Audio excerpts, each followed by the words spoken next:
Well, welcome folks to our breakout room on ensuring equity in CPL administrative procedures. I'm going to be looking to my left at the screen over here, so please excuse me for that.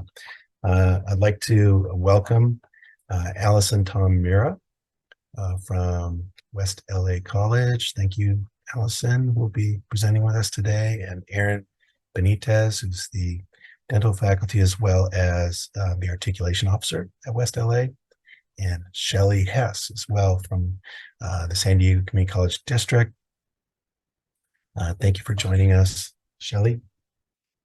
And up in the right of the screen is Padlet materials. So if you can take a shot of that with your phone, that will give you the access to the materials, support materials for this session.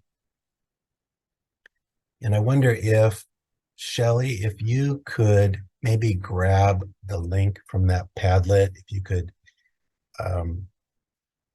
maybe find that on your phone and put the link somehow in the chat. So people just can't use their phone, they can find it in the chat. Okay, so today we'll be talking about CPL types, just a quick review of CPL, Title V, and why CPL. I think you're here because you're a believer in CPL, so we're not going to spend too much time on that, just very quickly. Then we'll talk about eliminating procedural roadblocks. We'll spend more time on that. And then establishing your local process, flipping the CPL process for outreach and equitable enrollment growth. And then we'll talk about integrating CPL and onboarding, ed planning, financial aid, transfer, and degree audit. And we want this to be conversational with our panelists. We probably don't have enough bandwidth to have it conversational with our breakout room, but among the panelists, we're going to be interrupting each other a little bit and passing the baton to each other quite a bit. And maybe we'll start with CPL basics. Shelly? Hi, good morning, everyone. We wanted to start just with a little bit of an overview of CPL. Credit for prior learning, as most of you probably should know. It's basically, the way I always describe it, as the umbrella. So credit for prior learning is the mechanism. It's the credit awarded for validating our level of skills, knowledge gained outside of the classroom. And then there's the different modalities, whether it be military training, as we'd mentioned before, from the JST credit recommendations, industry certification, certifications and licenses, standardized exams, your AP, IB, and CLEP, portfolio review, credit by exam. These are just to name a few of the different types. Thank you, Shelly. Along with those, credit for prior learning in any of these types can be accomplished. The training and learning can be accomplished in a number of different learning modes or learning environments. And so we find it useful to separate those two categories. The left types are defined by Title V. And on the right, the learning modes are really defined by us in where we see this learning happening. It can happen in the military, industry training, high school coursework, which we have high school articulations, non-credit community ed, contract ed, apprenticeships, internships, proprietary and non-accredited learning often is a source, and usually that's associated with some sort of industry exam, that assessment like CompTIA or Adobe certifications. Also, it can happen in state and federal government training and professional development like we're doing right now, or self-study and exam preparation for students who want to pass a credit by exam and do their own self-study, and through volunteer and civic training. So what we are doing is recommending coding that goes along with each of these. That's what the letter after each one. When we store it in MAP, we store the type and the mode so that these can be sorted later as well with your college. Okay, Shelly, you want to talk about the mandate? Sure. So this mandate from Title V, Section 55050, it significantly shapes the student educational journey with reference to credit for prior learning. It serves as our cornerstone policy, ensuring that every student who has valuable knowledge and skills outside of the traditional classroom, whether it be the military service, professional certification, or other learning experiences we had just mentioned, is giving credit for their accomplishments. This step not only honors their past achievement, but potentially accelerates their academic and career progress. And we'll mention more of this as we go on. And you've probably all seen these numbers from Kale, a large study that Kale did. We reference these a lot. These are referenced throughout the nation. They found that when you give 15 units is the baseline. When you give 15 units of credit to a service member or to a working adult learners, you see almost a doubling in the completion rate. And you see, of course, a reduction in the time to completion and a savings. Now, we calculated the savings for service members, and it comes out for 30 units of credit is $69,000 in California. And that's actually slightly undervalued because that's from 2021 and the rates have gone up by 10%. And across the nation, it's 48,000 for the same.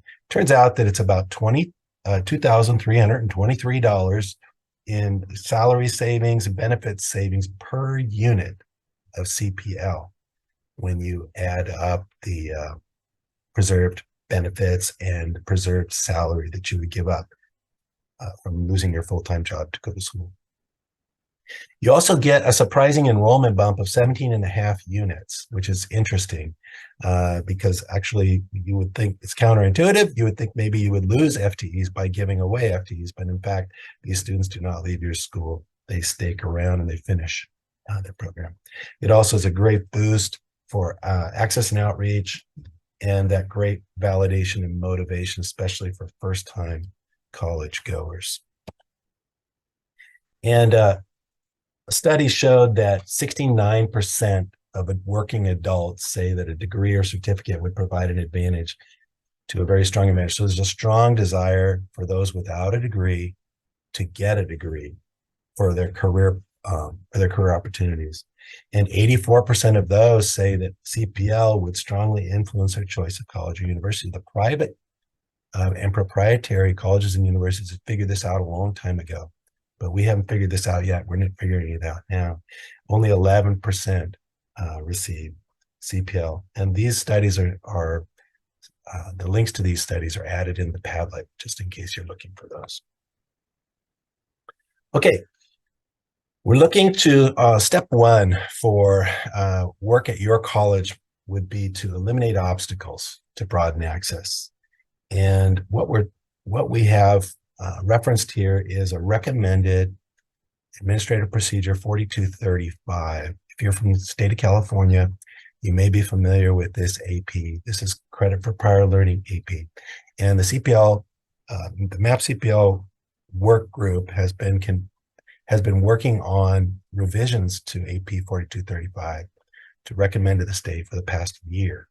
And we have a recommended model to offer. And one of the first things that we look at, we saw that could be a potential roadblock was a maximum CPL units in your AP. Shelly, do you want to say something about that maybe? Sure. So for the San Diego Community College District, before we had a 12-unit maximum on our CPL, and then we, through recommendations with the different constituent groups, we removed that maximum. However, there is a note of caution that we do give students and let them know, we put in our catalog that they really need to make sure they meet with a counselor and they're aware of how CPL may impact them with the transfer institutions, because some of the transfer institutions still have a CPL maximum, excuse me, and then possible considerations on financial aid. But otherwise, it gives a lot more flexibility for the students to reduce that, to remove that maximum. Thank you, Shelly. Yeah, so there's no Title V requirement for you to have a maximum. And we found in our work with the cohort that it really varies from college to college. Most colleges have a maximum of 12, 15, or 30 units. And it's something to consider whether you need that. I think it opens more opportunities for you to treat each student's situation in circumstances when you have no maximum. I don't know, Allison and Erin, do you have a maximum at West LA? No, our district removed it as well. Great. Something to keep in mind is that WASC does have a maximum that they apply to a standard that applies to the CSUs, that a maximum of 25% of a bachelor's degree can be accrued through the CSU's locally evaluated credit for prior learning. So it doesn't really apply at all to the transcribed CPL that a student brings in to the CSU.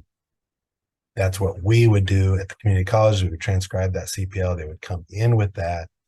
And WASC does not speak to that, although there can be I think, a misconception or conception that there should be an overall limit of 30 units CPL in a bachelor's degree, but that's not really a WASC standard, nor is it a Title V. Sam, there's a question in the chat. Is there an issue with student transferring with that many CPL units? There has not been an issue with the number of units. What the issue we've faced is ensuring that CPL is listed on the transcript. So often CPL can be given on the back end by clearing area credits and just applying elective units on the back end without differentiating or listing that on the transcript. And the CSUs have been very supportive of honoring all transcribed CPL that's part of an ADT or CSU-GE breadth.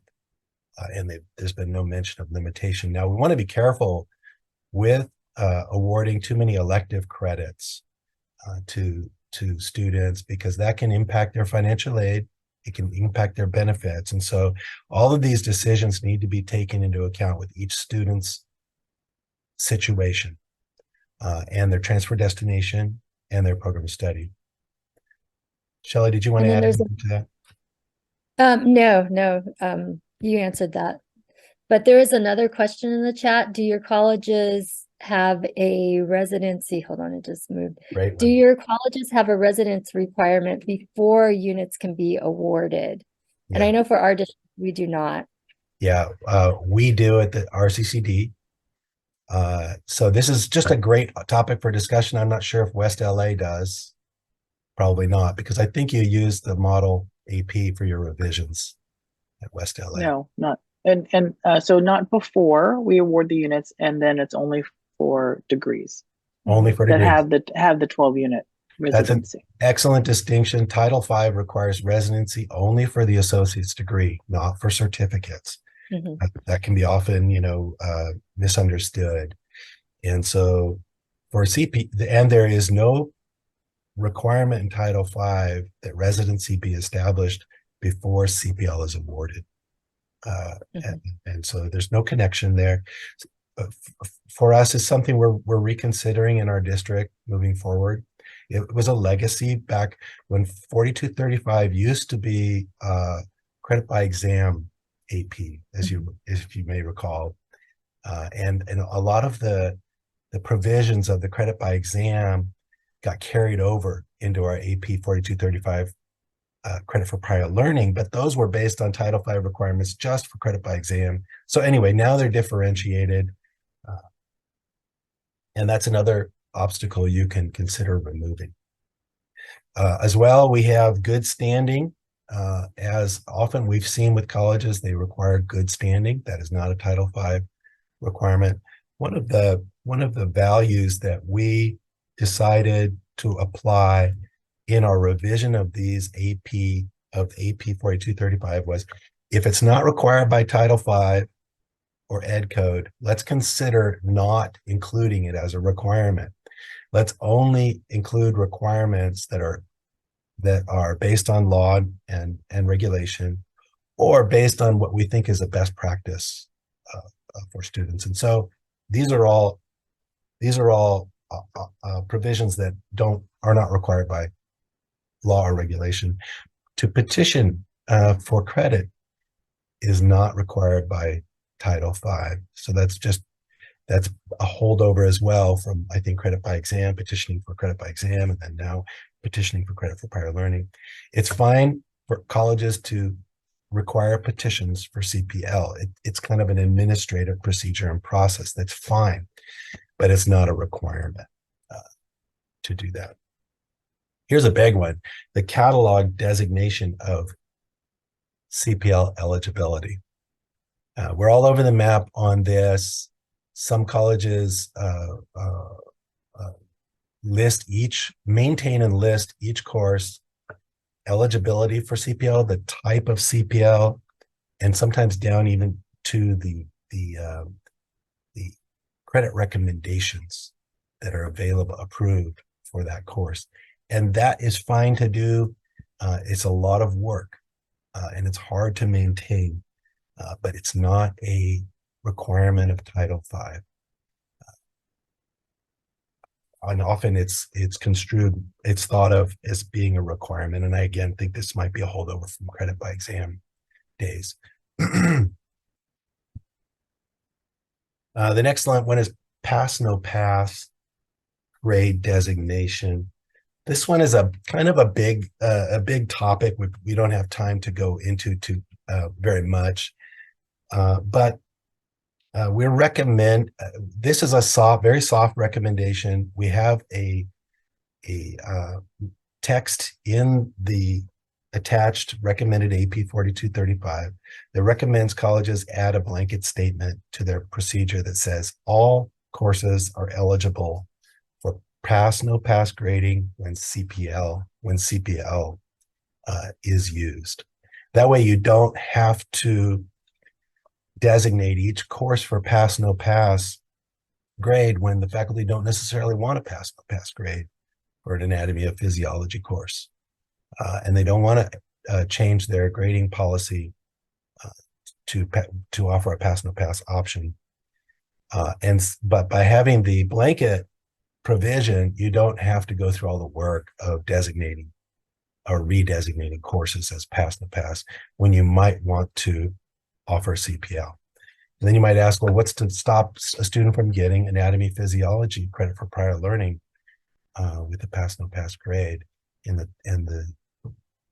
the safeguard on that is that the faculty don't need to approve an articulation for that. All articulations are faculty approved. And so anatomy physiology faculty are not interested in approving a credit for prior learning or don't believe it's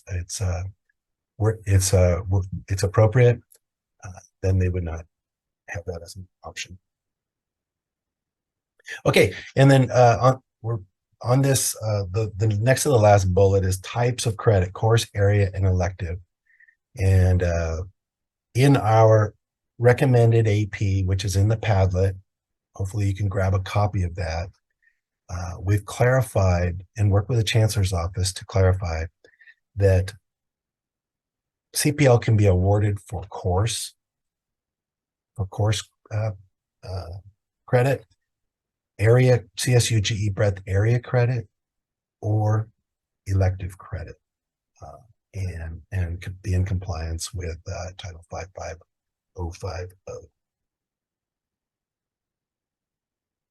Shelly, you want to add anything on that particular item or anything? No, you covered that piece very well. Okay, and then the last thing I would say is take a look at global credit, global CSU area E credit for your service members. This is, take a look at what your policy and procedure is, what your procedure is, and what's listed in your catalog. That's the credit that service members get when they come to your college and present a DD 214 or a joint services transcript in recognition of their basic training. What we found is that colleges are all over the board with this. And once you clarify that, you can actually award, oftentimes colleges can award a great number of units in CPL for Area E to just for service members, recognition of their basic training. And we can work with you more if you have questions on that. Our MEP team can work with you on how that works. Okay, now we're looking at talk about establishing your local process. And this is for non-military and military. And so we recommend that you establish a CPL contact for the college. And for our college, we have an email, cpl@norfolkcollege.edu. And Allison, Shelly, do you all have, where's the first stop for a student on CPL? So for our district, we have a district website, and with the district website, it has a contact person at each college, and that's how we do it. So Great. there's a primary contact. Is that a counselor or is it a classified? They're faculty positions, and we have CPL coordinators for the different colleges, so they're faculty positions. Great. For the LACCD, it's a little more college-based for West, and then so West LA, we created a work group that was led by an administrator and a faculty member, and our faculty member coordinator is actually our articulation officer, who is not a counselor, so that's worked well for us, and we have members that are the work group that include both academic affairs and student affairs. So kind of to ensure that the student journey, all the folks that are going to touch a student through the process are involved, so we can make sure that we're building a student-centered process to remove obstacles and barriers. So for us, that's how we worked, and we have a shared CPL petition email box. We do call it a petition for when students apply, so we can get all the evidence in and have it reviewed. So that's how we work it. And we have both a combination of classified and faculty that monitor and check and respond to that mailbox every day. Every day. That's great. And I think that's fairly unique in the state. And maybe that's reflective of your progress, I think, by having that. Okay, so establishing that primary contact and assigning what we're calling a map strike team, which would be a core team of folks who regularly meet, maybe every week or every other week, just to work through CPL requests from students, work through pending JST analyses for service members or potential industry CPL that can be had. And I know that Allison at West LA, you all meet every other week to discuss, or how does that work? Well, right now, since our work group meets monthly, and then I forgot to mention, we do have faculty discipline reps on that committee as well, because we've had some early adopters, mostly in the dental hygiene, dental assisting, real estate, paramedicine, computer science, who have adopted some form of CPL. And I just want to also mention that our curriculum chair and our curriculum committee are very involved in the CPL process, and that both our AO and our classified person for CPL both have seats on the curriculum and are involved in the tech review of courses new and updates to give them the opportunity to review the evidence descriptions up front for courses, so we can make sure that it's written very clearly, because the initial folks who are receiving the petitions from students are not necessarily discipline experts, because it's impossible to have a person for every single discipline. But that's really, I think, key, that the process that we've set up, when we do receive it, we do engage the faculty discipline to ensure that the evidence aligns with the descriptions and what they approved. Great. And Sam, we have a group for MAP that meets every other week. Every other week. Mm-hmm. And that's composed of faculty. And the faculty, are they getting extra pay to do this? They're getting some sort of special project, reassign time, release time, just doing it because because they feel it's important? For our faculty, it's part of their 10+1. It's part of their new curriculum, it's part of their curriculum updates that they're responsible for. So not for our faculty. Our coordinator has some release time. Mm-hmm. Well, that is an advantage of blending it into your curriculum process, Allison. It just occurred to me that's genius, actually, because it is part of curriculum. It is a curricular decision. But we've noted that in the past we haven't seen credit for prior learning appear as a phrase, as a duty on anyone's job description. But certainly curriculum and program development maintenance is a core duty. Okay, let's see. On the second to the last bullet, establishing transcribing norms. That's been a big question we've had from the cohort colleges. And to tell you the truth, it's one of the first questions. How should we transcribe this? Tell us how we should do it. And we're not ready to say that. In fact, we're convening a work group on this. If you're interested in being involved in it, let me know. But we're convening a work group on this that will be chaired by Guire Schuler out of Santa Barbara City College. And we're going to come up with norms that we recommend for transcribing. And we're trying to come up with norms that will transcend the banner PeopleSoft colleague anthology requirements and be able to work in any ERP. That's going to be a tall order. We're not sure if we'll get there, but I guess you need to have a discussion of how we're going to transcribe CPL. And I think San Diego does it different than West LA, which does it different than we do. Mm-hmm. Yeah, we transcribe it. We will put credit for prior learning and then the type. So credit for prior learning, credit by exam, credit for prior learning, industry certification. And we put it on the semester, the student petitions for it. That means you probably create a shell course for each one so that you can place it into the semester, right? Yes. Okay. And then the grading, if the student gets a grade or the pass or no pass. Okay. LACCD, I think, is in the midst. We're going to participate in that transcription norming work group, but for credit by exam, we do the course specific section and semester term, but for the rest of the CPL, we're notating it like we do AP exams. Yeah, that's what we do in Riverside as well. And when we notate it, it's not by term. And we're not creating a shell course for it. So those are just different procedures that we probably need to talk about, and we would not be prescribing procedures. We would just be talking about, here's one way to do it. Here's another way For to do it. our first few hundred that we did we did a section by term year. And now with this new decision that the district made, our A&R staff are very pleased. I bet you they're very pleased. It's the workload issue. Yeah. Yeah. So, hey, that's a nice outcome. Usually with CPL, it's like, hey, don't give me more work. But in this case, it resulted in less work. Okay. And then the last bullet is just consolidating CPL planning process data in one system. And that I know, Allison, you've been working to do that in MAP.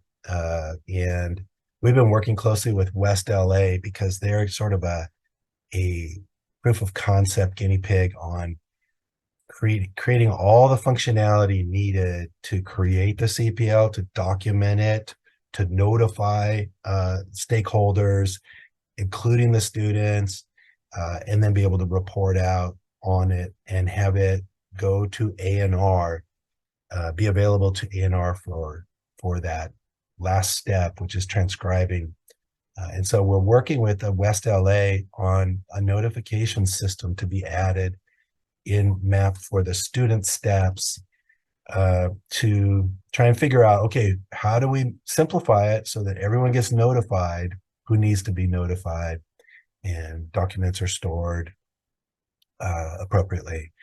And so that is what we are working on, and that'll be new functionality coming up soon. There was a question in the chat, Sam, about showing it on the transcript as a Title V requirement. So I just wanted to verify that, yes, it is a Title V requirement, but it's how you do that. Title V doesn't dictate how it's transcribed, just that it has to be transcribed. Thank you. Yes.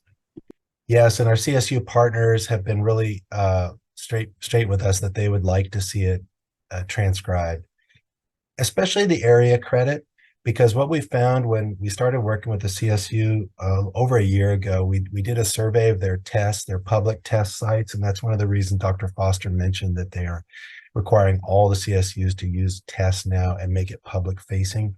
When we did a survey of their test articulations, we found that 5 of them were giving area A1 credit and for one of the golden 4 for communication. And that was kind of news to the CSU and news to us. It was great news that some of the CSUs were saying, why are you forcing students to repeat public address, public speaking when we give them credit for it when they get here? And it forced the discussion on transcribing area credit and not being afraid to do that. And especially even for Golden 4, because they're already clearing those areas for them when they come to the CSU with certain credit recommendations on their JST. Sam, there's a question in the chat about CPL being used for learning that has primarily occurred from an unaccredited college. Yeah. For us, we would recommend maybe a credit by exam. Yeah. I don't know how West LA and Norco is doing this. Yeah, I think credit by exam would be my first inclination, unless there is an assessment done because, for instance, there are non-accredited institutions that are certified and authorized to give to teach and then test for industry certifications. And so if there is an assessment for an industry certification that's accepted by the field, you can crosswalk those assessment competencies to your course competencies and then create credit for prior learning without doing credit by exam. For instance, like EMT or CPR can be crosswalked. You can take it at a non-accredited institution and then crosswalk it based on the competencies that are assessed and certified. That's pretty common. Okay, let's blast through this next one. This is for military only. We're recommending that you collect all JSTs, and we have another session going on right now that discusses how to do batch upload of your JSTs. It's a very convenient way to collect all your JSTs. When you do, you need to notify your students that you're doing that on their behalf and give them a chance to opt out so that you comply with the privacy requirements of the Department of Defense. But the VA in their annual compliance visits is now checking colleges through a contractor, and you may have been visited through your VRC this year by a contractor who says, give me, and they want to spot check 25 of your JST records, your service members records who are certified for their post-alignment GI Bill benefits, and you have to show that you have their JST, that you've analyzed it, that you've given them an opportunity for appropriate credit. And so that's only going to get more stringent, and that is being added as well to the Chancellor's Office audit list of things to audit for. So we want to be careful to collect those JSTs, analyze them, and we upload those into MAP and store those and parse those and make that easy. And through that, the next big bullet is just to be able to document those awards for the VA, because it's coming, it's happening right now. Our own colleges in the district were audited, and we had to show proof of this. Okay, we're talking about flipping the petition process for outreach and enrollment growth. And so, Title V requires us to analyze all industry students with industry credentials for potential CPL. But I'm taking Shelly's slide. It says Shelly start. That's quite all right. This step is really about transforming how we do credit for prior learning and making it into a more powerful tool of community outreach and enrollment expansion. So by flipping the script on how we engage with our potential and current students about their prior learning experiences, we're setting the stage for a more educational or more inclusive and empowering educational journey. Some ways to do this is to add CPL to your onboarding and ed plan degree audit. So starting CPL at the beginning, training counselors to elicit and respond to CPL opportunities, developing and advertising pathways with CPL. This week, I got a great example from one of our fire faculty on a flyer that they created.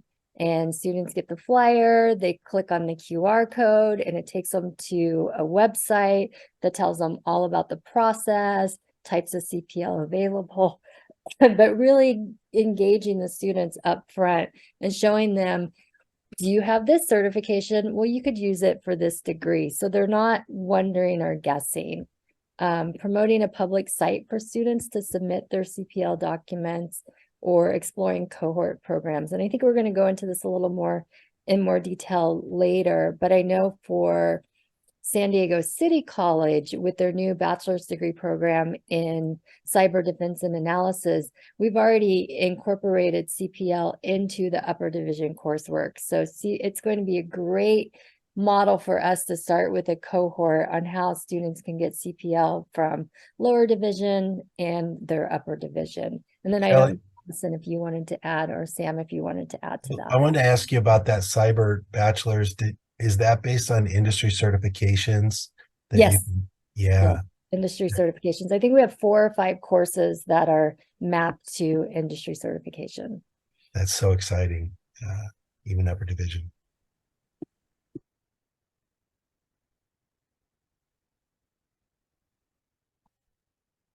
Okay, and then we're talking about, this is yours, Shelly, integrating CPL throughout the institution. Really looking at, our silos like academic affairs, student services, and planning. And so for this flight, and I always think about this with CPL, they say build it and it will come. And so what I've learned is some students may stumble upon CPL, some might get lucky, have the right counselor or friend tell them about it. But I've learned over the last year, even at the San Diego district and our colleges, with all of the structures and processes that we have in place, CPL won't reach that highest potential if we don't go into more marketing and creating a framework where we're engaging students and letting the community know. So I know for us, we still have work to do in this area, but some of the things that you can think about are student services, start working with outreach, as we'd mentioned before, onboarding, counseling and ed plan, financial aid, transfer services, really engaging your campus community. And then looking at some of those programs and planning. Before I came here, I was at a non-credit summit. It was a district-wide non-credit summit. And we were talking, one of the presenters talked about the CPL process we have it for high school, but then we also have it for our non-credit. And she said one of the things that she did was she actually tried to do a petition for credit and walk through, and then she was able to see like, oh wow, this is a little complicated. She had to have her staff help her. So really look at your processes and how you establish them, and maybe I think it's a good idea to walk through the process and see where are those gaps, where are students getting lost. Apprenticeships, we have another good example. Miramar College Fire is developing their first apprenticeship there's a CalJack apprenticeship, and they're actually doing CPL with the apprenticeship. So students who go through that apprenticeship can actually get credit for courses at Miramar College. So these are just some of the examples. And then I didn't know if Allison, did you guys want to chime in on here?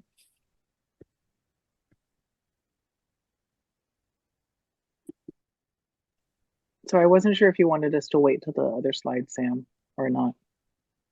You can just talk it. You could talk about I mean, we're integrating. We're in the same place as Shelly's. We're talking to the right people. They're engaged. They're interested. We do have in CPL integrated with our dental assisting apprenticeships that are going on right now, and we have a partnership with the LA County Assessor's Office that we'll talk a little bit more with our real estate program. So yeah, I think it's key. You know, our work group with these two silos meet at least once a month, and then our CPL team specifically meets weekly to kind of troubleshoot or assess what our issues are. But yeah, there's lots of opportunity. I think people are really excited to continue the work and grow. And Allison, you've worked your way, you're still working your way through procedures, you know, that there's so many opportunities to hit a little roadblocks that take time that are taking some time to overcome. I don't know if you want to mention anything about that. I mean, I think that so we have to work through some of the practices that, let's say, our A&R are used to doing. Yeah. And then having to raise the issue around, well, is it required by Title V? Is it required by any kind of board rule or administrative procedure?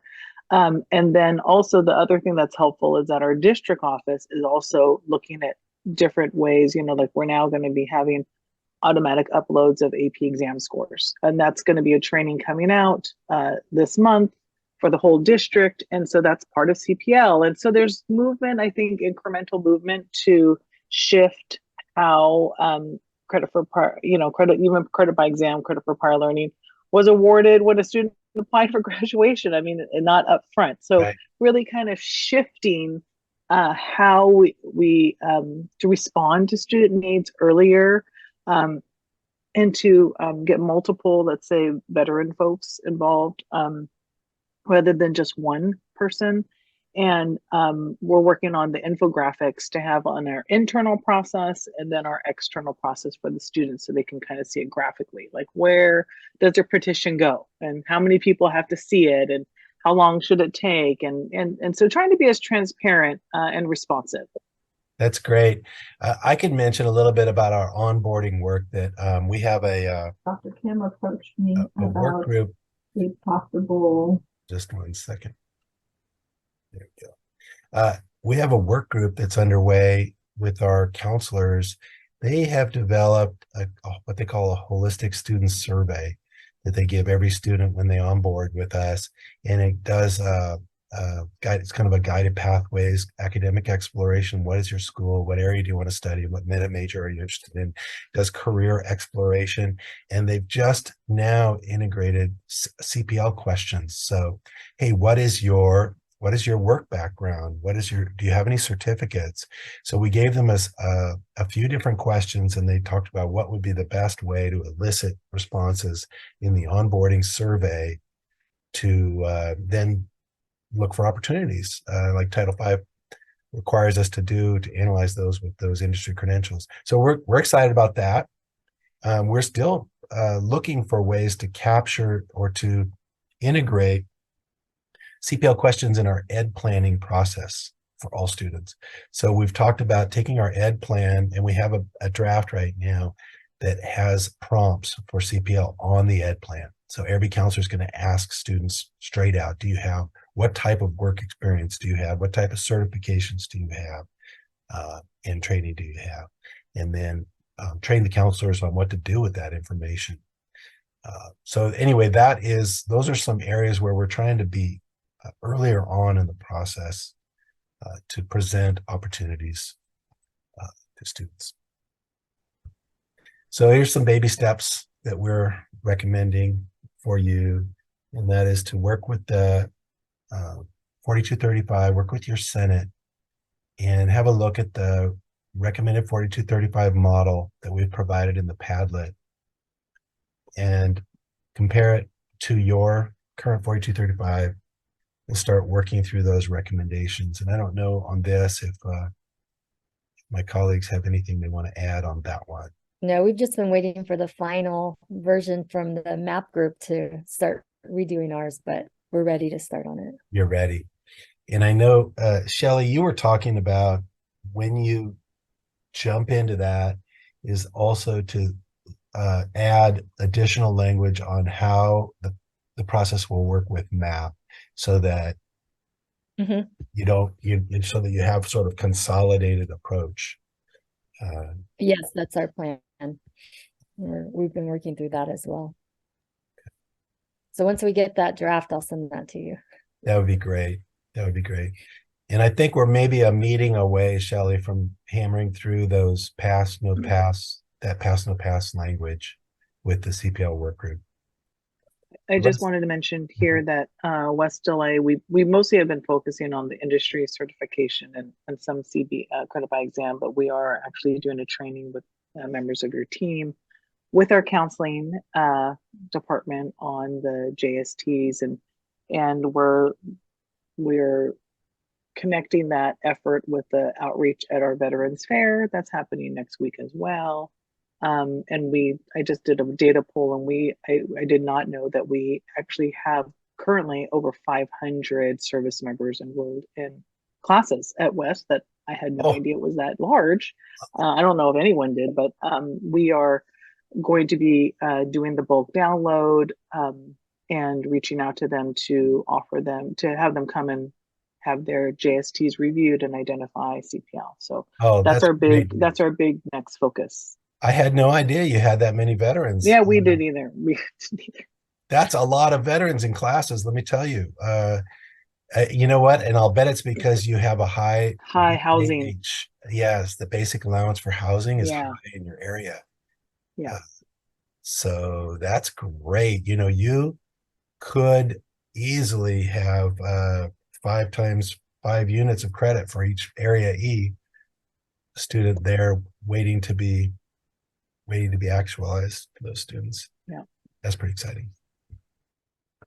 Okay, and then talking about establishing that CPL point of contact and a strike team and review. And then the third is to review one JST and note the program of study and destination, and then, you know, articulate any appropriate credit with courses, and that means getting the faculty approval.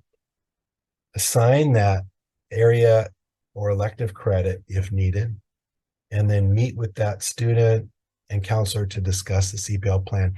I think we found that this is a surprisingly difficult task the first time you do it, because when you look at a service member's JST, yeah, you'll see that some are very simple, some are 4 or 5 pages long with lots of credit recommendations for a career service member.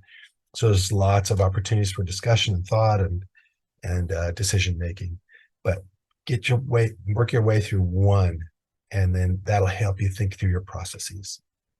And then also select one adult learner who could receive CPL and work with us to figure out your process on that. That would be great baby steps. Once you do it through one, you're really set up moving forward. And I would want you to maybe consider joining our next session, because it's jam-packed with way too many real examples of industry certifications that will get your wheels spinning and maybe inspire your work at your college and maybe be a way to build off of work that's already been done at Miramar, as well as at West LA. So much great work has been done at West LA and Miramar that you can then piggyback. Although Erin was mentioning that he would like to keep his dental hygiene and dental assisting